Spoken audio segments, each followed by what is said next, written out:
الحمد لله وكفى والسلام على عباده الذين اصطفى أما بعد فأعوذ بالله من الشيطان الرجيم بسم الله الرحمن الرحيم أم حسبت أن أصحاب الكهف والرقيم كانوا من آياتنا عجبا إذا والفتية إلى الكهف فقالوا ربنا آتنا من لدنك رحمة وهيئ لنا من أمرنا رشدا وقال تبارك وتعالى واعبد ربك حتى يأتيك اليقين وقال رسول الله صلى الله عليه وسلم اغتنم خمسا قبل خمس شبابك قبل هرمك وصحتك قبل سقمك وفراغك قبل شغلك وحياتك قبل موتك وغناءك قبل فقرك وقال رسول الله صلى الله عليه وسلم أن تعبد الله كأنك تراه فإن لم تكن تراه فإنه يراك وقال رسول الله صلى الله عليه وسلم أن تعبد الله ولن تشرك به شيئا أو كما قال عليه السلام অধ্যকার youth seminar কর্তৃক আয়োজিত আজকের এই সভার উপস্থিত সম্মানিত মুসল্লিয়ানে কেরাম, দিন দরদি মুসলমান যুবক ভাইয়েরা, আমরা সকলেই অন্তরের অন্তঃস্থল থেকে আল্লাহ তাআলার কৃতজ্ঞতা প্রকাশ করি। মহান রব্বুল আলামিন আমাদেরকে ধর্মীয় এক অনুষ্ঠান যুবকদের মাধ্যমে আমরা যারা সমবেত হয়েছি, আল্লাহ রব্বুল আলামিনের দরবারে শুকরিয়া জ্ঞাপন করি। আলহামদুলিল্লাহ। ইচ্ছা করলে ইউথ অর্থ ইংলিশ শব্দ যুবক, যুবকদের মাধ্যমে এই অনুষ্ঠান। যুবক নিয়ে কিছু আলোচনা প্রয়োজন আছে না নেই? যুবকরা যদি নেক কাজ করে, ভালো কাজ করে, তাদের সম্পর্কে আল্লাহ তাআলা কি ঘোষণা করছেন, নবী আলাইহিস সালাতু সালামের হাদিসের মধ্যে কি বানিয়েছে, সেটা আমাদের জানা অতি প্রয়োজন। আমি কোরআনে কারীমের সূরাতুল কাহাফ, এই সূরাতুল কাহাফ থেকে, কোরআনে কারীমের কতটা সূরা? 114টা সূরা। আর আয়াত কতটি? 6600, প্রায় কম বেশি 6666টি আয়াত। এই 6666টি আয়াতের মধ্য হতে 520টা আয়াত বিধানবলীর আয়াত, কোন বিষয় হারাম কোন বিষয় হালাল, আর বাকি আয়াতগুলি হলো ওয়াজ নসিহতের আয়াত। আমি যে আয়াত, এই আয়াতটি পাঠ করছি কিছু ওয়াজ নসিহতে। যুবকেরা, তোমরা একটি লক্ষ্য রাখো কোরআনে কারীমের আয়াতের দিকে। তোমরা লক্ষ্য রাখো আসহাবে কাফের ঘটনা তোমরা জানো, তারা ইতিহাস রচনা করছে। যুবকেরা কি করছে? আমরাও ইতিহাস রচনা করতে চাইনি না? চাই না? আমরা এই সেমিনার করার পর, এই কাজ সেমিনার সমাপ্ত করার পর আমাদের কাজ সমাপ্ত হয়ে গেছে না? না, মত পর্যন্ত আমরা আমাদের আল্লাহর গোলামি কিভাবে করা যায়, আল্লাহ তাআলার ইবাদত বندگی কিভাবে করা যায়, আর কোন উদ্দেশ্যে আল্লাহ তাআলা প্রেরণ করছেন, এই উদ্দেশ্যের বাস্তবায়ন করা যায়, মত পর্যন্ত আমরা এই কাজ করে যাবনি না? না, আমরা ভাই আমাদের 1 নম্বর নসিহত কোরআনে কারীম থেকে অর্জন করতে হবে। কোরআনে কারীমের মধ্যে আল্লাহ তাআলা এই আয়াতের কথা ইঙ্গিত করতেছেন, হে নবী আলাইহিস সালাম, আপনি আসহাবে কাফের ঘটনা আপনি আপনার উম্মতদেরকে জানিয়ে দিন, বিশেষ করে যুবকদেরকে জানিয়ে দিন। যুবকেরা এই ঘটনা থেকে অনেক নসিহত কবুল করবে, অনেক উপদেশ হাসিল করবে এই আসহাবে কাফের ঘটনা থেকে। এই আসহাবে কাফের কি ঘটনা? আসহাব কাফ এক শব্দ, রাকিম আর এক শব্দ। কাফ অর্থ গুহাবাসীদের ঘটনা, রাকিম অর্থ যাদের নাম খোদাই করে একটা স্লেটের মধ্যে লেখা হয়েছিল, লিপিবদ্ধ করা হয়েছিল। এই গুহার মুখের মধ্যে যাদের নাম লেখে এই গুহার উপরে লকটানো হয়েছিল, এই যুবকদের নাম ছিল স্লেটের মধ্যে। এই যুবক কারা ছিল? তারা রাজ পরিবারের লোক ছিল, তারা দৈনাট্য পরিবারের লোক ছিল, তারা রাজ দরবারের লোক ছিল। তারা যে সময় পৃথিবীর মধ্যে জীবিত ছিল সেই সময়ের বাদশাহ সে অগ্নি পূজা করত। সেই সময় কোনো নবী রাসূল এই সময় ছিলেন না। তাদের মনের মধ্যে জল্পনা কল্পনা তারা প্রত্যেকে নিজে করতে লাগলো, আমরা অনেক বস্তুর আমরা পূজা করি, ইবাদত বندگی করি, উপাসনা করি, যেই বস্তুর অস্তিত্ব নেই থাকে না। আগুনের অস্তিত্ব থাকে, যে সময় জ্বলে সে সময় থাকে, যে সময় নিভে যায় সে সময় তো তার অস্তিত্ব থাকে না। আগুনকে কি জন্য আমরা ইবাদত বندگی করব? অগ্নিরে কি জন্য আমরা পূজা করব? তখন তারা প্রত্যেকে নিজে চিন্তা ফিকির। হে যুবকেরা, এই ঘটনা থেকে আপনি নিজের চিন্তা ফিকির করেন যে আল্লাহ তাআলা আপনারে আমারে কি জন্য এই পৃথিবীর মধ্যে প্রেরণ করছেন, কোন উদ্দেশ্যে প্রেরণ করছেন। আমার খালিক কে? আল্লাহ। আমার স্রষ্টা কে? আল্লাহ। রাজ্জাক কে? আল্লাহ। মালিক কে? আল্লাহ। আমার জীবনদাতা কে? আল্লাহ। আমার মরণদাতা কে? আল্লাহ। আল্লাহ তাআলা বলেন, আফাহাসিবতুম আন্নামা খালাকনাকুম আবাসা ওয়া আন্নাকুম ইলাইনা লা তুরজাউন। হে আমার বান্দা বান্দিরা, হে যুবকেরা, খালাকনাকুমের মধ্যে যুবক আছে নি না? সমস্ত মানুষের মধ্যে যুবক আছে নি না? হে যুবকেরা, হে আমার বান্দা বান্দিরা, হে মানবেরা, তোমাদেরকে আমি আল্লাহ তাআলা বেকার সৃষ্টি করছি না, অনর্থক সৃষ্টি করছি না। এই বাতির খাজ হলে আলো দেওয়া, এই বাতির খাজ যখন আলো দেওয়া হয় না, গোডাউনের মধ্যে নিক্ষেপ করা হয়। মাইকের খাজ হইল চাউন দেওয়া, যখন চাউন দেয় না মাইকে, তখন এই মাইকের গোডাউনের মধ্যে নিক্ষেপ করা হয়। আমাদের আল্লাহ তাআলা একটা উদ্দেশ্য করে বাতিরে বিজ্ঞানে নির্মাণ করছে, মাইককে নির্মাণ করছে, তৈরি করছে।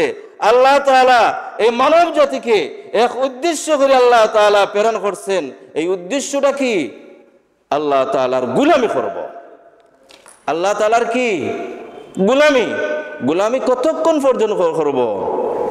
গোলামি কতক্ষণ পর্যন্ত আপনি আমি করব?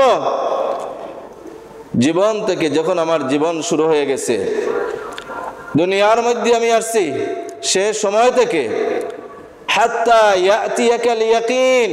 আল্লাহ তাআলা বলতেছেন, হে নবী আলাইহিস সালাম, আপনাকে আমি আল্লাহ তাআলা আদেশ করতেছি, আর আপনার উদ্দেশ্য করে সমস্ত মানব জাতিদেরকে আমি উদ্দেশ্য করতেছি, প্রত্যেক মানব জাতি যেন মওত পর্যন্ত আমি আল্লাহ তাআলার গোলামি করে।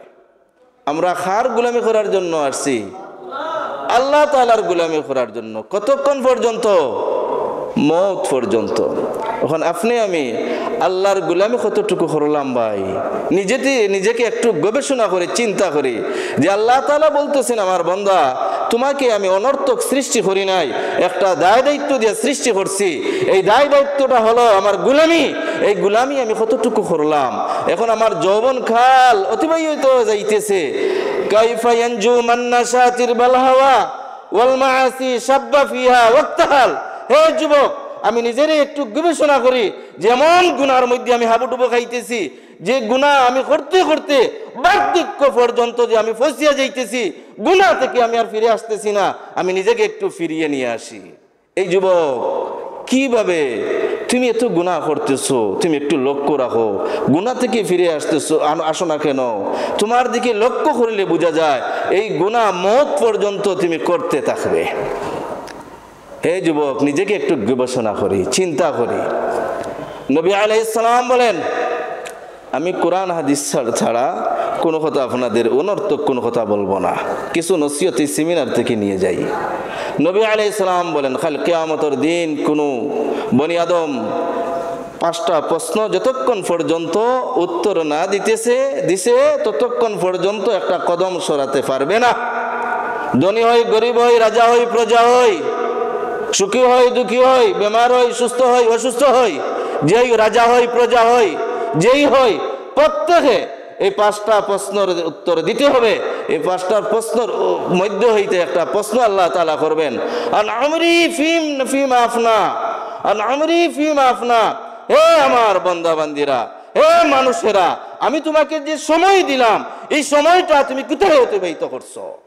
আমি আপনি চিন্তা ফিকির করি, আমাদের যে অতীত সময়টা গেল এই সময়টা আল্লাহর হুকুম নবীর তরিকা অনুযায়ী অতিবাহিত করলাম না নফস শয়তানের দুকার মধ্যে আমি সময়টা অতিবাহিত করলাম? যদি আল্লাহর হুকুম নবীর তরিকা অনুযায়ী সময়ের সঠিকভাবে অতিবাহিত করি, সঠিক উত্তর দিব, আল্লাহ তাআলার কাছে নাজাত পাবো। এখন আপনি আমি যুবকেরা চিন্তা করি, আমার যে অতীতকালটা অতিবাহিত হয়েছে, সময় যে অতিবাহিত হয়েছে, এই সময়টা আমি কোথাও অতিবাহিত করলাম? মানুষ পাপিষ্ঠরা, গুনাহগারেরা, নাফরমানেরা, কাফির মুশরিকেরা তারা আত্মচিৎকার করব। কোরআনে কারীমের আয়াত হামিম সাজদার আয়াত, ওহুম ইয়াস্তারিখুনা ফিহা।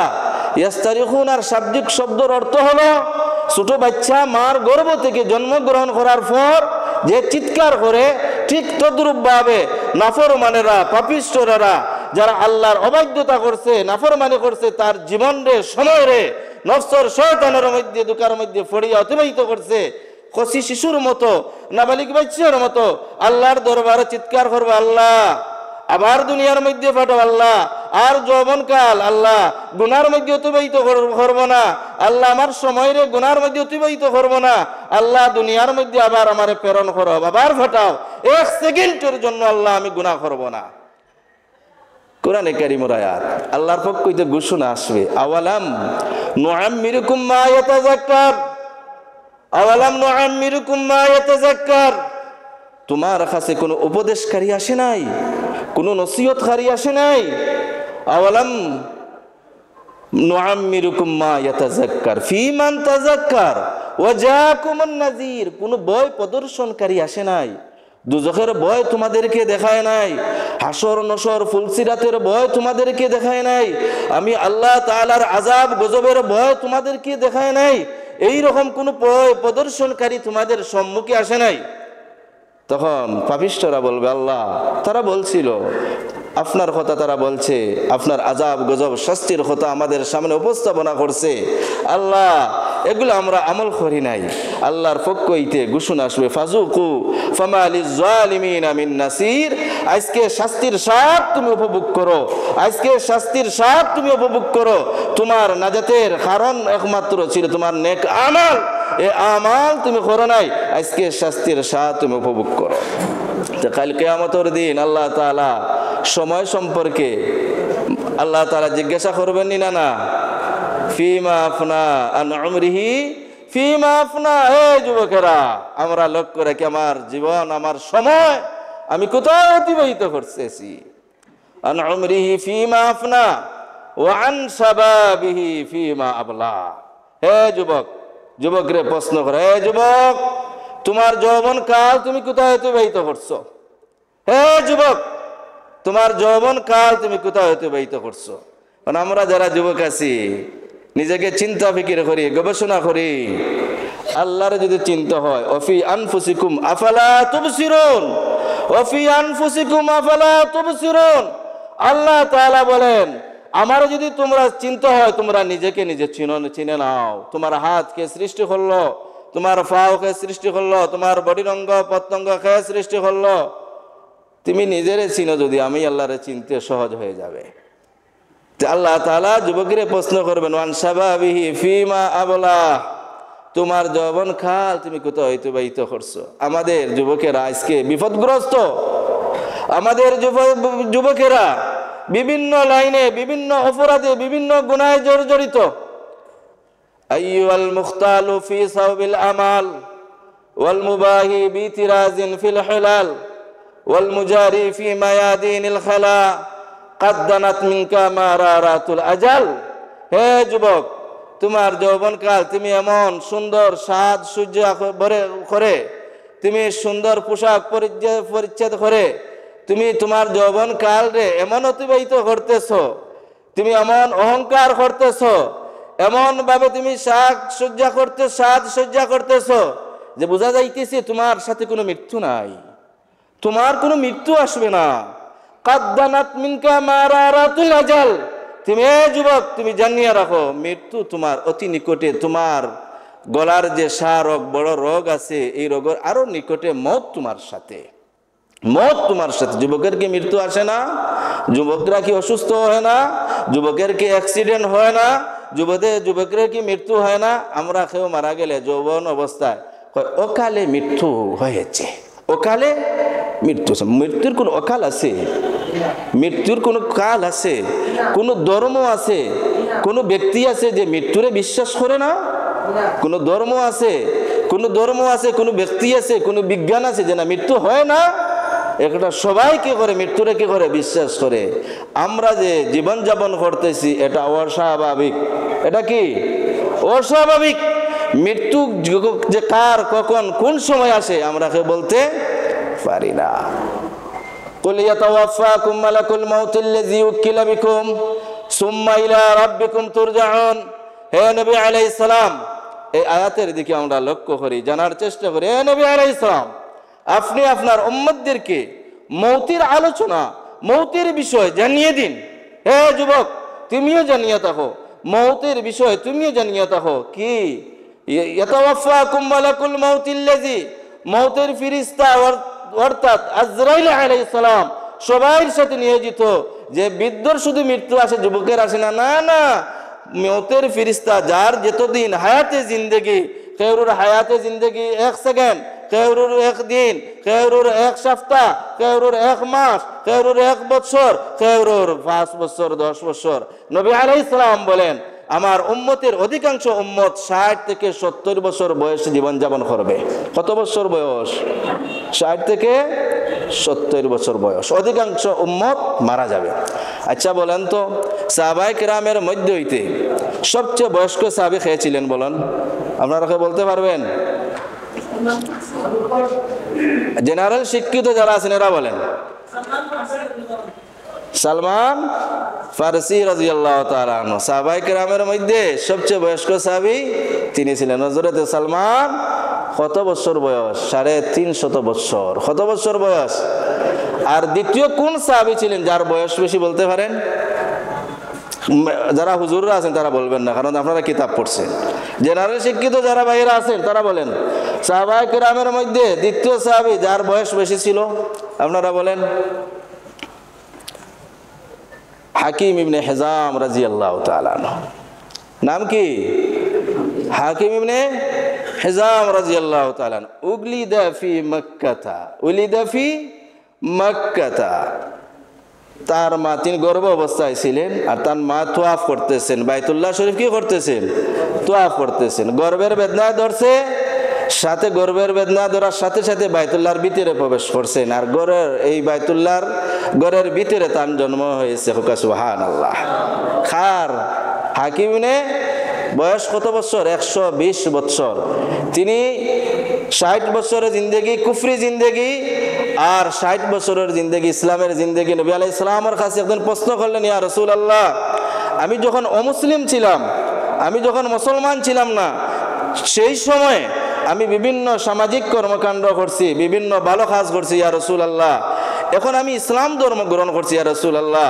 এই ইসলাম ধর্ম গ্রহণ করার কারণে অমুসলিম থাকা অবস্থায় যে ভালো কাজ করছি এগুলার কি সওয়াব এখন পাবো? নবী আলাইহিস সালাম বললেন, আসলামতা আলা মা আসলাফতা। হে হাকিম ইবনে হিজাম, তুমি পূর্বে ভালো কাজ করার কারণে আজকে তুমি ইসলাম ধর্ম গ্রহণ করছো।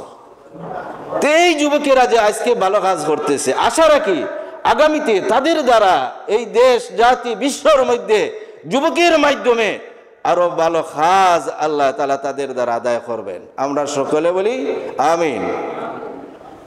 তো সাহাবায়ে কেরামের মধ্যে হইতে সবচেয়ে বয়স্ক সাহাবী আমরা জানলাম, দ্বিতীয় বয়স্ক সাহাবীর নাম জানলাম। সবচেয়ে সুন্দর সাহাবী কোন সাহাবী ছিলেন বলেন তো? সবচেয়ে সাহাবায়ে কেরামের মধ্যে হইতে সবচেয়ে সুন্দর সাহাবী যারা জেনারেল শিক্ষিত তারা বলবেন। হয় নাই? বলেন আরেকজন। হয় নাই। সাহাবায়ে কিরাম রিজওয়ানুল্লাহি তাআলা আলাইহিম, সাহাবায়ে কিরামের মধ্যে হইতে সবচেয়ে সুন্দর সাহাবী জারীর ইবনে আব্দুল্লাহ রাদিয়াল্লাহু তাআলা। আপনারা বলেন নাম কি? জারীর ইবনে আব্দুল্লাহ রাদিয়াল্লাহু তাআলা। তিনি তখন ইসলাম ধর্ম গ্রহণ করেন নাই। নবী আলাইহিস সালাম আলোচনা করতেছেন এই এমন আল ইমান ইয়ামানিয়ুন, এই এমনের বাসিন্দা একজন ব্যক্তি, তার সম্প্রদায়ের মধ্যে, তার গোত্রের মধ্যে সে খুব ভালো, খুব সচ্চরিত্রবান ব্যক্তি। আল্লাহ নবী এই সময় আলোচনা করতেছেন। জারীর ইবনে আব্দুল্লাহ রাদিয়াল্লাহু তাআলা আনহু মসজিদে নববী প্রবেশ করছেন। প্রবেশ করার পর নবী আলাইহিস সালামের চাদর আছে, চাদরটা বিছাইয়া দিলেন। সাহাবায়ে কিরাম আশ্চর্যান্বিত, কি এমন ব্যক্তি যার কারণে নবী আলাইহিস সালামের চাদরটা বিছিয়ে দিলেন, এই ব্যক্তি। নবী আলাইহিস সালাম বললেন, এ সাহাবায়ে কিরাম, ইজা আতাকুম কারীমুন কওমিন ফাকরিমুহু, কোন সম্মানী ব্যক্তি তোমাদের কাছে আসে তারে তোমরা সম্মান করো। যে কোনো দলের হোক, যে কোনো গোত্রের হোক, তার দলের মধ্যে, তার গোত্রের মধ্যে তার নিজে সম্মানী, তারে তোমরা সম্মান করো। তো সাহাবায়ে কিরাম এর মধ্যে সবচেয়ে সুন্দর সাহাবী কে? জারীর ইবনে আব্দুল্লাহ রাদিয়াল্লাহু তাআলা। আর সাহাবায়ে কিরামের মধ্যে খাওয়ার পর পেটের বুক আবার থাকে, পেটের বুক তার নিবারণ হয় না, পেটের ক্ষুধাটা তাকিয়া থাকে। ই কোন সাহাবী বলতে পারেন? সাহাবায়ে কিরামের মধ্যে যে সাহাবী বা জান খানা খাওয়ার পর পেটের খিদাটা তাকিয়া থাকে, পেটের বুকটা নিবারণ হয় না, কোন সাহাবী? হযরতে মুআবিয়া রাদিয়াল্লাহু তাআলা। এই সাহাবীর নাম কি? এটা একটা ঘটনা আছে। কি ঘটনা? নবী আলাইহিস সালাম মুআবিয়াকে ডাকতেছেন। মুআবিয়া খানার মধ্যে একবার দুইবার সংবাদদাতাকে বললেন, মুআবিয়া আমি খানা খাওয়ার পর আমি আসতেছি। আর নবী আলাইহিস সালামকে নবী সালাম আবার বললেন, যাও মুআবিয়াকে বলো আসার জন্য। একবার দুইবার তিনবারের পর নবী আলাইহিস সালাম বললেন, আক্কালু হাযিহিল উম্মাহ, এই উম্মতের পেটে কইলে মুআবিয়া রাদিয়াল্লাহু তাআলা আনহু বলেন, এই কথা বলার পর আমি খানা খাইলে খানা খাইয়ের পরে আমার পেটের খিদাটা তাকিয়া থাকে। ও ভাই, আমরা জানার বিষয়, ধর্ম জানার বিষয়, আমরা কার কাছ থেকে ধর্মীয় বিষয় জানবো? মিশকাত শরীফের হাদিস, ধর্মীয় জ্ঞান একটা গুরুত্বপূর্ণ বিষয়। ইন্না হাযাল ইলমা দীনুন, ধর্মীয় জ্ঞান কার কাছ থেকে সংগ্রহ করব? ফাখুযু আম্মান তাখুযু ফানজুরু আম্মান তাখুযু দীনাহুম, ধর্মীয় জ্ঞান যার কাছ থেকে আমি নিব সেই ব্যক্তির ডিটেলস, সেই ব্যক্তির তার পরিচয় জানতে হবে। ধর্মীয় জ্ঞান কাফিরেরাও তারা এগুলা রিসার্চ করে, ইহুদিরাও রিসার্চ করে। ধর্মীয় জ্ঞান তার কাছ থেকে আমি নেওয়ার চেষ্টা করব, তার জীবন ইতিহাস জানতে হবে। যার কাছ থেকে আমি ধর্মীয় জ্ঞান অর্জন করব সে ব্যক্তির পরিচয় জানতে হবে, আগে জানতে হবে। আজকে মুসলমানে জানার অভাব। মুসলমানে জানা মনে করে 5 ওয়াক্ত নামাজ পড়লেই এটাই যথেষ্ট। আকিমুদ্দিন, সে ওই দিনের ব্যাখ্যা করে। কোরআনে কারীমের আয়াত, আকিমুদ্দিন, রাষ্ট্র পরিচালনা করো। এই আকিমুদ্দিন শুধু রাষ্ট্র পরিচালনা নয়, আকিমুদ্দিনের মধ্যে নবী আলাইহিস সালামের সমস্ত আদর্শ প্রবেশ করছে। ও সুবহানাল্লাহ। আকিমুদ্দিন, তুমি ব্যবসা কিভাবে করতে হবে নবীর আদর্শ অনুযায়ী করতে হবে। আকিমুদ্দিন, তুমি বিবাহ করতে গেলে নবী আলাইহিস সালাম যেইভাবে বিবাহ করতেন সেইভাবে করতে হবে। আকিমুদ্দিন, নবী আলাইহিস সালামের সামাজিক জীবনযাপন কিভাবে করছেন তুমি সেইভাবে করতে হবে। আকিমুদ্দিন, পারিবারিক জীবন নবী আলাইহিস সালাম যেইভাবে করছে তুমি সেইভাবে করতে হবে। আকিমুদ্দিন, নবী আলাইহিস সালাম ব্যবসা বাণিজ্য, সামাজিক ব্যবস্থা, অর্থনৈতিক ব্যবস্থা কিভাবে করছেন সেইভাবে তুমি করতে হবে। তুমিনুনা বিবাযিল কিতাব ওয়া তাকফুরুনা বিবায, কোরআনে কারীমের কিছু অংশ মানবো আর কিছু অংশ মানবো না, এটার নাম দ্বীন না, এটার নাম সফলতা না। পুরাভাবে শরীয়তের প্রত্যেক বিষয়ে মানতে হবে। নবী আলাইহিস সালাম, আমরা আজকাল সবাই জানি, অনেক জেনারেল ভাইয়েরা আছেন, তারা মনে করে কিছু জানিয়ে নিছি এইটা তো আমার যথেষ্ট। কোরআনে কারীমের জানার কি শেষ আছে? শরীয়তের অনেক বিষয় দিছে, জানার কি শেষ আছে? শেষ নাই। হযরতে মূসা আলাইহিস সালাম হযরতে মূসা আলাইহিস সালাম তার সম্প্রদায়ে প্রশ্ন করলো সবচেয়ে বেশি জাননেওয়ালাকে, তিনি বললেন আনা আ'লামু, আমি বেশি জানি। আল্লাহ তাআলার কাছে এটা পছন্দ হয় নাই। আল্লাহ তাআলা বললেন, হে মূসা, তোমার চেয়ে জাননেওয়ালা আরেকজন আছে, তুমি যাও তার কাছে জানার চেষ্টা করো। আমরা যারা বিসিএস ক্যাডার, আমরা যারা জেনারেল উচ্চ শিক্ষিত, আমাদের লজ্জা লাগে, শরম লাগে যে হুজুরদের কাছে, জ্ঞানীদের কাছে এখানে যাইব, আমার বয়স হয়ে গেছে, আমি কিভাবে যাইব, আমার অনেক বয়স হয়ে গেছে। এই ঘটনা থেকে আপনি নসিহত কবুল করেন। মূসা আলাইহিস সালাম একজন জলিল কদর নবী, একজন উচ্চ স্তরের নবী, তিনি একজন অলির কাছে জ্ঞান অর্জনের জন্য গেছেন। ইমাম বুখারী রাহিমাহুল্লাহ তাআলা আলাইহি বুঝাইতেছেন, হে আল্লাহর বান্দারা, হে জ্ঞান অন্বেষণকারীরা, তোমরা যদি নিজে বড়ও থাকো কিন্তু তোমার জানার অভাব, তুমি জানলে তোমার ছোটর কাছে গিয়া তুমি জানার চেষ্টা করো। যেইভাবে মূসা আলাইহিস সালাম জলিল কদর নবী হওয়ার সত্ত্বে তিনি ওলির কাছে, খাজির আলাইহিস সালামের কাছে গিয়া জানছেন। তো আমরা আগে জানতাম না, জানিয়া কি করতাম? আল্লাহ তাআলার মানতাম। কোন বিষয়ে ওয়াজ করতাম? যে বিষয়ে মুখে দিয়া জানো ও বিষয় দিয়ে আলোচনা করতাম। আল্লাহ তাআলা বলতেছেন আল্লাহর নবীরে, ফাআলাম, হে নবী আগে আপনি জানেন আল্লাহ তাআলা ব্যতীত কোনো মাবুদ নাই। আজকে আমরা কমপক্ষে 4টা বিষয় নিয়ে যাই। কয়টা বিষয়? 4টা বিষয়। ইয়াজিবু আলাইনা আরবাআতুন, প্রত্যেক মানুষের জন্য 4টা বিষয় জানা জরুরি। কয়টা বিষয় জানা জরুরি? 4টা বিষয় জানা। আজকে এই সেমিনার থেকে আমরা কয়টা বিষয় নিয়ে যাইব?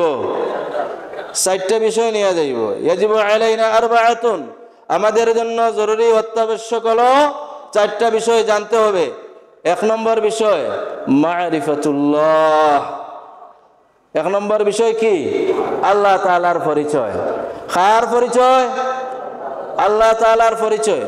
আমরা কেউ যদি জেনারেল বাইরা আছেন, আপনারা কেউ প্রশ্ন করতে পারে, মুসলিমরা তারা কারণ মুসলমানরে ডাইভার্ট করার জন্য বিভিন্ন কলা কৌশল, ধর্মীয় বিষয়ে জ্ঞান অর্জন করিয়া বিভিন্ন উল্টা পাল্টা প্রশ্ন করব, আপনি উত্তর দিতে পারবেন না, আপনি অনাস্থার শিকার হবেন। কারণ আপনারা যদি প্রশ্ন করে আল্লাহ কাকে বলে, আল্লাহ কাকে বলে, তো আল্লাহর পরিচয় আমি জানতে হবে না। আল্লাহ তাআলা তার নিজের, আল্লাহ তাআলা তার নিজের পরিচয় দিয়েছেন, আল্লাহু লা ইলাহা ইল্লাহু, আল্লাহ ওই সত্তা, তিনি ছাড়া আর কোনো মাবুদ নাই। আল্লাহু লা ইলাহা ইল্লাহুল হাইয়ুল কাইয়্যুম, আয়াতুল কুরসির মধ্যে আল্লাহ তাআলা তার নিজের পরিচয় দিয়েছেন। তো আল্লাহ তাআলার পরিচয় লাভ করা আপনার আমার জন্য 1 নম্বর কি জরুরি। 2 নম্বর মারিফাতুন নবী, নবীর পরিচয়। আমরা যে নবীরে ভালোবাসি, আমাদের জান মাল সবচেয়ে আমরা নবীর চেয়ে জান মালের চেয়েও ভালোবাসি নবী আলাইহিস সালামকে। এই নবীর পরিচয় আমার জানার দরকার নেই না। হায় রে নবী, আদম আলাইহিস সালাম থেকে নিয়া ঈসা আলাইহিস সালামের মধ্যে যত নবী রাসূল পৃথিবীর মধ্যে আসছেন, যত নবী রাসূলের যত গুণাবলী আছে, সমস্ত গুণাবলী আপনার আমার নবীর মধ্যে বিদ্যমান ছিল। আপনার আমার নবীর মধ্যে কি ছিল? বিদ্যমান ছিল। হযরতে বেলাল রাদিয়াল্লাহু তাআলা আনহু নবীর চরিত্রের প্রতি মুগ্ধ হইয়া, বেলাল রাদিয়াল্লাহু তাআলা আনহু তিনি কোথায় বাসিন্দা? আবিসিনিয়া, হাবশার বাসিন্দা। বেলাল রাদিয়াল্লাহু তাআলা আনহু নবীর প্রতি আসক্ত হইয়া, নবীর ভালোবাসা প্রতি আগ্রহ প্রকাশ করতেছেন একটা কবিতার মাধ্যমে। হে নবী, আরাবারা কানকারা কারাইকিরি মানাদ্দা, এটা কি ভাষা? হারুরি ভাষা। এটার অর্থ কি, ব্যাখ্যা কি, বিশ্লেষণ কি? হযরত হাসান ইবনে সাবিত রাদিয়াল্লাহু তাআলা আনহু বলেন, ইজিল মুকারিমুল আখলাক ফি আফাকিনা, আমার নবীর আদর্শ, নবীর পরিচয় আমার জানা দরকার না। হযরত বেলাল রাদিয়াল্লাহু তাআলা আনহু বলেন, আমার নবীর আদর্শ, আমার নবীর চরিত্র, যে দুনিয়ার যত বিষয়ে যত ভালো গুণ আছে সব বিষয়গুলো আমার নবীর মধ্যে বিদ্যমান আছে। এরপরে হাসান ইবনে সাবিত রাদিয়াল্লাহু তাআলা আনহু বলেন, ওয়াহসানু মিন কালাম তারাকাতু আইনি ওয়াহসানু মিন কালাম তালিদিন নিসাউ খুলিকতা মুবাররাম মিন কুল্লি আইবিন কান্নাকা কাদ খুলিকতা কামা তাশাউ। আমার নবী এত সৌন্দর্য, আমার নবীর চরিত্র এত সৌন্দর্য, আমার নবীর গল গঠন, আমার নবীর শরীরের আকৃতি এত সৌন্দর্য, তালিদিন নিসা, কোন মহিলা জন্ম দিছে না, দিতে পারবে না। খুলিকতা মুবাররা মিন কুল্লি আইবিন, নবী আলাইহিস সালাম সমস্ত দোষ ত্রুটি থেকে পবিত্র। আমার নবী নিষ্পাপ, আমার নবীর বডির মধ্যে কোনো কুত নেই, আমার নবীর চাল চলনের মধ্যে কুত নেই, আমার নবীর আদর্শের মধ্যে কোনো কুত নেই, আমার নবীর রিসালাতের মধ্যে কোনো কুত নেই, আমার নবীর দাওয়াত তাবলীগের মধ্যে কোনো কুত নেই। আমার নবীর সর্বোত্তম চরিত্রের অধিকারী। লাকাদ কানা লাকুম ফি রাসূলিল্লাহি উসওয়াতুন হাসানা, আমার নবী উত্তম চরিত্রের অধিকারী। ওয়া ইন্নাকা লাআলা খুলুকিন আযীম, আমার নবী উত্তম চরিত্রের অধিকারী। ইংলিশে আপনারা একটা শব্দ আছে, there is none like our prophet সাল্লাল্লাহু আলাইহি সাল্লাম। There is none like our prophet সাল্লাল্লাহু আলাইহি সাল্লাম। আমার নবীর মতো কেউ তুলনা করলে চলবে? চলবে না। তো নবী আলাইহিস সালামের পরিচয় আপনার আমার জন্য জানা অত্যন্ত জরুরি। নবী আলাইহিস সালাম, আমি যখন যারা আপনারা এই শহরের আমরা আছি, এই যে পাশে প্রাইমারি স্কুল রাবিয়া আদর্শ প্রাথমিক বিদ্যালয়, এই প্রাথমিক বিদ্যালয় আমিও লেখাপড়া করছি, প্রাথমিক বিদ্যালয় আমিও লেখাপড়া করছি। আমি প্রথমে মাদ্রাসার মধ্যে প্রথম ক্লাস দ্বিতীয় ক্লাস পড়ার পর স্কুলে পড়বো, আমি জেনারেল লাইনে লেখাপড়া করবো, আমি মাদ্রাসায় পড়বো না। বাধ্য হইয়া আমার বাবা, আমার পিতা মরহুম আমার এইখানে নিয়ে ভর্তি করে তৃতীয় শ্রেণীর মধ্যে। এই সময় হেড স্যার ছিলেন আকরম স্যার, নাম শুনতে পারেন, আকরম স্যার আজকে দুনিয়ার মধ্যে নাই। তো আকরম স্যার আমারা বললেন দেখো তুমি স্কুলে লেখাপড়া না করিয়া তুমি মাদ্রাসার মধ্যে লেখাপড়া করো, মানুষে তোমারে সম্মান করবে, মানুষে তোমারে দোয়া দিবে। আমি বললাম না স্যার, আমি কি করবো, আমি স্কুলে লেখাপড়া করবো। বাধ্য হইয়া স্কুলে ভর্তি করলেন। প্রাইমারি লেখাপড়া কর, এনসি স্কুল কিছুদিন লেখাপড়া করার পর আমার মা আর আমার উস্তাদের বদৌলতে আবার মাদ্রাসার মধ্যে আমি ভর্তি হয়েছি। তো জেনারেল ভাইয়েরা, জেনারেলের মধ্যে কোনো মজা নাই, দরকার আছে আপনি ডাক্তার হন, ইঞ্জিনিয়ার হন, কোনো অসুবিধা নাই, কিন্তু পাশাপাশি ধর্মীয় জ্ঞান সাথে রাখতে হবে, নাইলে আপনার পরকালের জিন্দেগি বিনষ্ট হয়ে যাবে। আল্লাহ তাআলা যুবকরে কাল কিয়ামতের দিন প্রশ্ন করবেন। এক নম্বর বিষয় আল্লাহর পরিচয় জানতে হবে, 2 নম্বর নবীর পরিচয় জানতে হবে, 3 নম্বর আপনি আমি আমল করতে হবে। আমি আল্লাহর জানলাম, আল্লাহর কি আদেশ আছে নিষেধ আছে, এটা আমল করতে হবে নি না? না, লা ইলাহা ইল্লাল্লাহ মুখ দিয়ে স্বীকার করলাম, কিন্তু ইনকা সুদও খাইলাম, তো লা ইলাহা ইল্লাল্লাহ মানা হবে? লা ইলাহা ইল্লাল্লাহ আমি আবার পাঠ করলাম আর বিবাহ করলাম, আমরা যুবক একলা গায়ে হলুদের মাধ্যমে, তো লা ইলাহা ইল্লাল্লাহ আল্লাহ আদেশ করছেন গায়ে হলুদ করা, বিবাহর মধ্যে নবীর আদর্শ আল্লাহর হুকুম থাকতে হবে নি না? না। তো আল্লাহর পরিচয়, নবীর পরিচয়, 3 নম্বর আমল করতে হবে। 3 নম্বর আল্লাহর আদেশ নিষেধের উপর আমল করতে হবে। 4 নম্বর আমি আমল করলাম আর আমার পরিবার পরিজন, আমার মা বাপ, আমার ভাই বন্ধু আত্মীয় স্বজন সবাই দিনের পথে নাই, ইসলামের পথে নাই, কোরআনের পথে নাই, নবীর আদর্শ অনুযায়ী জীবনযাপন নাই, তাদেরকেও কি করতে হবে? দাওয়াত দিতে হবে। শুধু নিজে দিনের পথে চললে চলবে না। কু আনফুসাকুম ওয়া আহলিকুম নারা, নিজেকে দুজখের আগুন থেকে বাঁচাতে হবে, আমার পরিবার পরিজন সবাইকে দুজখের আগুন থেকে কি করতে হবে? বাঁচাতে হবে। কু আনফুসাকুম ওয়া আহলিকুম নারা, আর দুজখের আগুন ওয়াকুদুহান নাস, এই দুজখের আগুন আল্লাহর প্রজ্বলিত আগুন, এই আগুনের নিক্ষেপ করা হবে মানুষদেরকে এবং ফাতরে নিক্ষেপ করবে। ওয়াকুদুহান নাস ওয়াল হিজারা, ফাতরে আল্লাহ তাআলা কি জন্য নিক্ষেপ করবেন?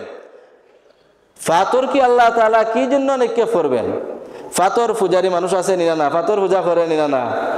প্রত্যেকটা উপজেলায় উপজেলায় মানুষের ছবি টাঙ্গাইল ছিল নিনা না? ওয়াকুদুহান নাস ওয়াল হিজারা, কি জন্য? মানুষের ভক্তি করবে, শ্রদ্ধা করবে। অনেকে ফাতর দিয়ে ফাতরের পূজা মূর্তি বানায় নিনা না?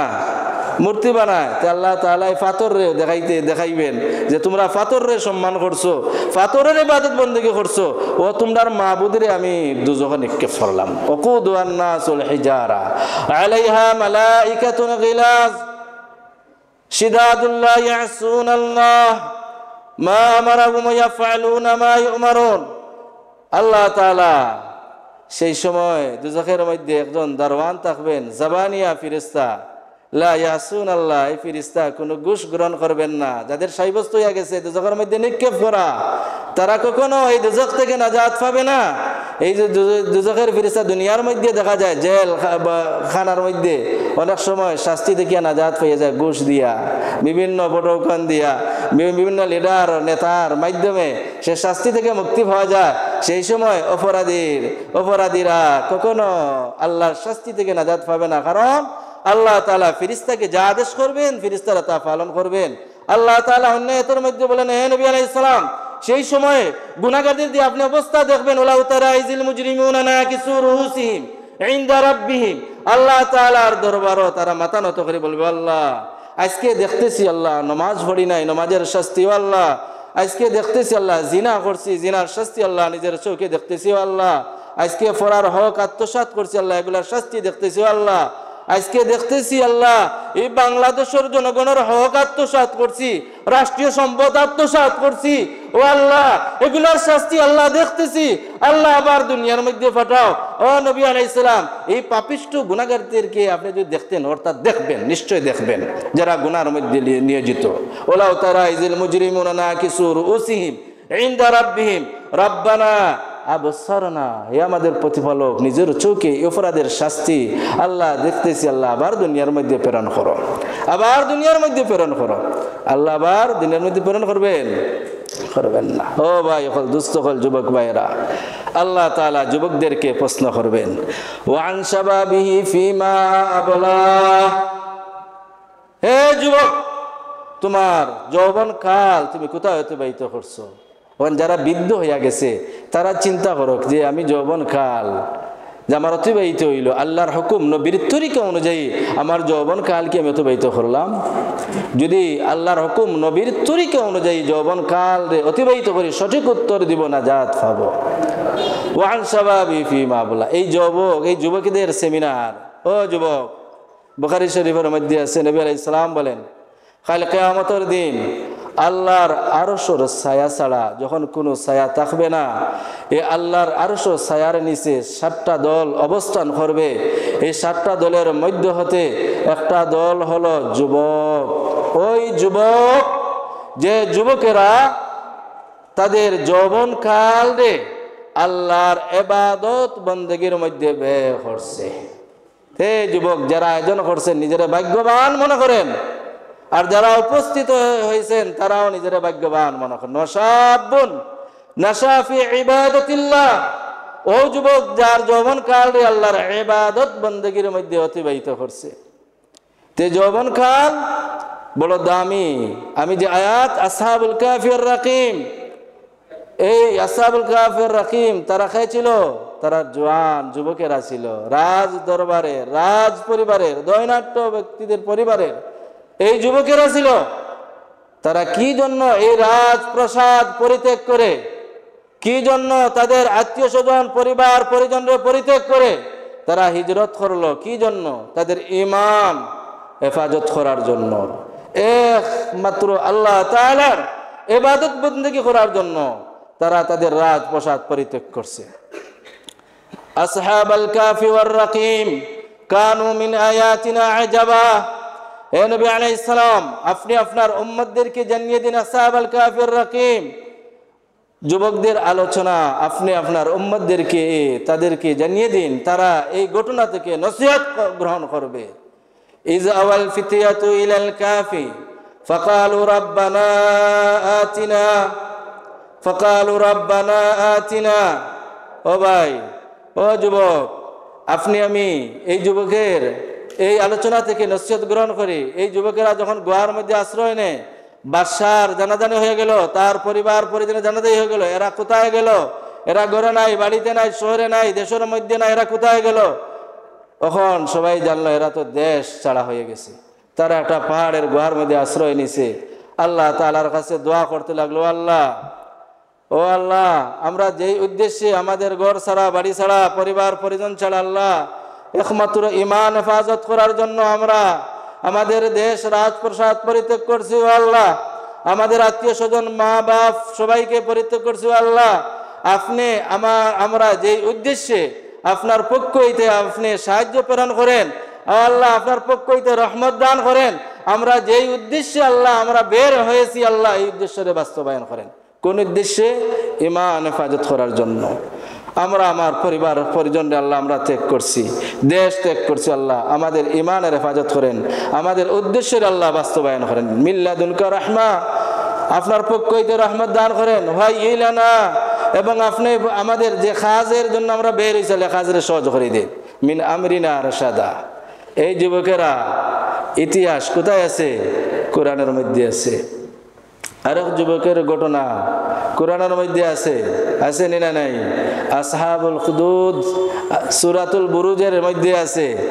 সূরাতুল মুহাম্মদ ইবনে তামির, সে নিজে চিন্তা ফিকির করতেছে, মুহাম্মদ ইবনে তামির আমি যে ইবাদত বন্দেগী করতেছি এটা তো সঠিক না, আমি সত্য ধর্ম না মিথ্যা ধর্ম যাচাই বাছাই করার জন্য বিসমিল্লাহ রব্বে কাবা, কাবার রবের নামে আমি একটা বাঘের উপরে সে ইটা ছুটছে যে সত্য ধর্ম যদি হইয়া থাকে, এই ধর্ম ঈসাই ধর্ম, তাহলে এই বাঘ যেন মারা যায়। বাঘটা মারা গেছে। মারা যাওয়ার কারণে সে তো সত্য ধর্মের অনুসারী হওয়ার কারণে তার উপরে বিভিন্নভাবে নির্যাতন আসছিল না, বিভিন্নভাবে নির্যাতন আসছিল না। তারে যারা অনুসরণ করছে তাদের উপরেও কি আসছে? নির্যাতনের শিকার হইছে। শেষ পর্যন্ত সেই সময় জালিম বাদশা সে আগুনের মধ্যে সবাই নিক্ষেপ করতেছে। এমতো অবস্থায় একজন মহিলার কোলে একটা ছোট্ট বাচ্চা মা এই বাচ্চার দিকে চায়, এই বাচ্চারই নিয়ে কিভাবে আগুনের মধ্যে আমি জাফ দিব? মনে মানতেছি না। বাচ্চার ধরে দিয়ে মায়া মহব্বতে বাচ্চায় আল্লাহর কুদরতে জবান খুলিয়া যায়। হোক সুবহানাল্লাহ।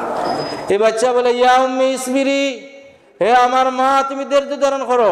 বাচ্চা কুলের শিশু মার কুলে থাকা অবস্থায় 5টা শিশু সন্তানের কথা বলছে। মার কুলে থাকা অবস্থায় কয়টা শিশু সন্তানের কথা বলছে? 5টা শিশু সন্তানের কথা বলছে। এর মধ্যে হইতে আসহাবুল হুদুদের ঘটনা। সেই বাচ্চা মার কুলে থাকা অবস্থায় কথা বলছে ইয়া উম্মি ইসবিরি, হে আম্মা তুমি সত্য ধর্মের মধ্যে আসো, তুমি আগুনের মধ্যে জাফ দাও, তুমি আগুনের মধ্যেও যদি পড়ো তুমি বেহেশত আল্লাহ তাআলা তোমার আমারে আল্লাহ জান্নাতে দান করবে। এবং ওয়াশাহিদা শাহিদুম মিন আহলিহা, আর ছোট বাচ্চা 5টা ছোট বাচ্চা কথা কইছে। এর মধ্যে হইতে ইউসুফ আলাইহিস সালামের যখন জুলেখা অপবাদ দিল যে ইউসুফ আমার প্রতি আকৃষ্ট, জুলেখা দিল, ছোট বাচ্চায় সাক্ষী দিল ইনকানা কামিসুহু কুদ্দা মিন দুবুরিন, যদি পিছনের দিকে ইউসুফের জামা ফাড়া থাকে তাহলে ইউসুফ নির্দোষ, জুলেখা দোষী। এই ছোট বাচ্চায় মার কুলে থাকা অবস্থায় কথা হয়েছে। আর একটা ঘটনা, ছোট বাচ্চায় মার কুলে থাকা অবস্থায় কথা হয়েছে। বুখারী শরীফের মধ্যে আছে, ইমাম বুখারী রাহমাতুল্লাহ আলাইহি ওর তরজমাতুল বাব অধ্যায় শিরোনাম নিয়ে আসছেন যে তুমি মৃত্যু কামনা ও জায়গায় করো যেই জায়গার মধ্যে পবিত্রতা হয়, আল্লাহর ইবাদত বندگی হয়, ভালো হয়। যেমন নবী আলাইহিস সালাম দোয়া, নবী আলাইহিস সালামের দোয়া যে আমার ও শহর মৃত্যু দাও, যে শহর আল্লাহ ও শহরের মধ্যে মৃত্যু দাও, আমার নবীর শহরে আমার মৃত্যু দাও, নবীর শহরে আল্লাহ আমার মৃত্যু দান করো। তো আমরা ভালো জায়গার মৃত্যু কামনা করতাম, ভালো জায়গার কেউ কামনা করতাম, মৃত্যু কামনা করতাম। তখন এক মহিলা তার মার কুলে ছোট বাচ্চা এই দোয়া করতেছে আল্লাহুম্মা লা তুমিতনি লিবনি হাজা, ও আল্লাহ আমার এই বাচ্চারে আল্লাহ এই যে যুবক আছে, এই যে সুন্দর যুবক আছে তার মতো আল্লাহ তুমি মৃত্যু দিও না, তার মতো বানাইও না। এ বাচ্চা দোয়া করে আল্লাহ এর মতো আমারে বানাও। ছোট শিশু কথা হয়, মার কুলে থাকা অবস্থায় কথা হয়। আবার মা দোয়া করে, ওই বাচ্চা দিকে আবার কথা বলে। আবার এই বাচ্চা মা দোয়া করে আল্লাহ আমার বাচ্চারে ওই ব্যক্তির ও রাজ পরিবার যুবকের মতো বানাও, আল্লাহ ও আমার ছেলেরে এই রাজ যুবকের মতো বানাও। তখন এই ছোট বাচ্চা আবার কি করে দোয়া করে আল্লাহ আমার এই যুবকের মতো বানাইও না, এই যুবকের মতো আমার জীবনযাপন করিও না। মা আবার বলে আমার ছেলে দিকে কুলে থাকা অবস্থায় কথা কয়। তখন এই বাচ্চা কথা বলে, হলো মা তুমি এই যে সুন্দরভাবে যে যুবকরে দেখতেছো তার মতো আমার আল্লাহ বানাইতো, রাখতো, জীবনযাপন হইতো। ও মা এই ব্যক্তি দুজকের মধ্যে যাইব, আমি চাই না তার মতো দুজকি হওয়ার। ও ও মা, আর এই যে যুবকের মতো বানাইও না এই ব্যক্তি মানুষ, ইয়া তাজনি, এই মহিলার মতো আমার বানাইও না।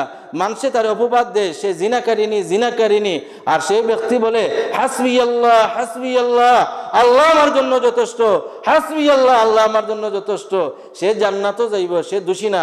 আমি চাই এই ব্যক্তির মতো জান্নাতে যাওয়ার। তে ছোট থাকা অবস্থায়, ছোট কুলে থাকা অবস্থায় 5 জন শিশু সন্তানে কি কইছে? কথা কইছে। আর একজন শিশু সন্তান কুলে থাকা অবস্থায় কথা কইছে। জুরাইজের ঘটনা। মার বদুয়া যদি কারোর উপর লাগে তার কোনো ফায়দা হইব?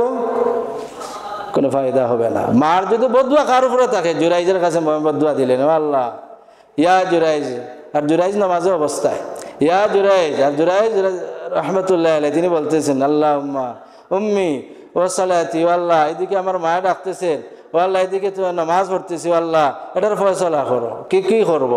নামাজ সমাপ্ত করার আগে মায়া বদুয়া দিয়া দিছে। জুরাইজের উপরে অপবাদ আসলো। তিনি এক রাখালে এক মহিলার সাথে বাদ কাম করছে, সে গর্ভধারণ করছে এক বাচ্চা, সেই বাচ্চার অপবাদ আসছে, সে জুরাইজে ঘটনা করছে। শেষ পর্যন্ত যাই হোক, জুরাইজে বদুয়া মার উপরে আসছে। বাদে সে আসলো যে জুরাইজে তো ঘটনা করছে না, ছোট বাচ্চা কথা বলে আমি জুরাইজের সন্তান না, আমি অমুক রাখালে আমার সাথে জিনার কাজ করছে, সেই ব্যক্তি আমার সাথে বাদ কাজ করছে। এই ছোট সন্তানে মার কুলে থাকা অবস্থায় কথা কইছে। এই যুবক ভাইয়েরা, আমরা জানতে হবে আল জাহলু দাউন জাআলাল দাওয়া উসওয়ালুল উলামা। না জানা একটা বেমার, আর এই বেমার দূর করতে হবে কিভাবে? জান্নেওয়ালার কাছে। না জানা একটা বেমার, এই না জানা বেমার রে দূর করতে হবে কিভাবে? জান্নেওয়ালার কাছে। তে আল্লাহ তাআলা 3 নম্বর প্রশ্ন করবেন, ওয়ান শাবাবি ফিমা আবলা ওয়ান মালিহি মিন আইনা ইকতাসাবাহু। আমরা যারা ব্যবসা বাণিজ্য করি, আমরা যারা লাখ লাখ টাকা ব্যাংকের মধ্যে ব্যাংক ব্যালেন্স আছে, এইদিকে আমরা 5 ওয়াক্ত নামাজ পড়ি, ব্যাংকের মধ্যে কি আছে? সুদি লেনদেনও আছে। বিজনেস যদি করতে হয় তো লোন আনতে হয় ব্যাংক দেখিয়া। যেমন আমার এক আত্মীয় বাংলাদেশ ব্যাংকের জিএম, তিনি আমাকে প্রশ্ন করলেন, হুজুর খেলা মামা আপনি কি করেন? খেলা মসজিদ মাসার খেদমতে আছি। খেলে এটা বেতন কত টাকা পান? খেলে বেতন তো এই অল্প টাকা। খেলে এইটা কীভাবে চলে? আপনি বিজনেস করেন? বলে কীভাবে বিজনেস করবো? টাকা তো প্রয়োজন। বললাম ব্যাংক থেকে 50-60 লক্ষ টাকা দিয়ে দিব। বললাম 50-60 লক্ষ টাকা আপনি দিয়ে দিবেন, 60 লক্ষ টাকা দিলে আমি 60 লক্ষ টাকা পরিশোধ করবো। বলে না, এটা ইন্টারেস্ট দিতে হবে। বলে তাহলে দুজকে যাওয়া লাগবে। শতকরা কজন ব্যবসায়ী আছে সুদ ছাড়া ব্যবসা করে? আজকে সুদের লাইসাবি দেবরেন বলা হবে। আজকে প্রশ্ন করবা আপনার আলোচনাটা কি, যেটা সঠিক উত্তর দিতে পারবো তাকে পুরস্কার দেবো। আলোচনা শেষ করে যাই হোক, আমরা এই সুদ থেকে যারা ব্যবসা বাণিজ্যের সাথে জড়িত, আজকের এই সেমিনার থেকে ওটাও নিয়ে যাই যে আজ থেকে আমি সুদের বর্জন করবো। আহাল্লাল্লাহুল বাইআ ওয়া হাররামার রিবা। যারা সুদ খায় তাদের সম্পর্কে আল্লাহ তাআলা বলেন তারা আল্লাহ রসুলের সাথে যুদ্ধ ঘোষণা করলো। যারা সুদের সাথে জড়িত, আল্লাহ তাআলা আপনারে আমারে সবাইরে কোরআন এবং সুন্নাহ অনুযায়ী জীবনযাপন করার তৌফিক দান করুক। ওয়া আখিরু দাওয়ানা আলহামদুলিল্লাহি রাব্বিল আলামিন। সম্মানিত দর্শক শ্রোতা,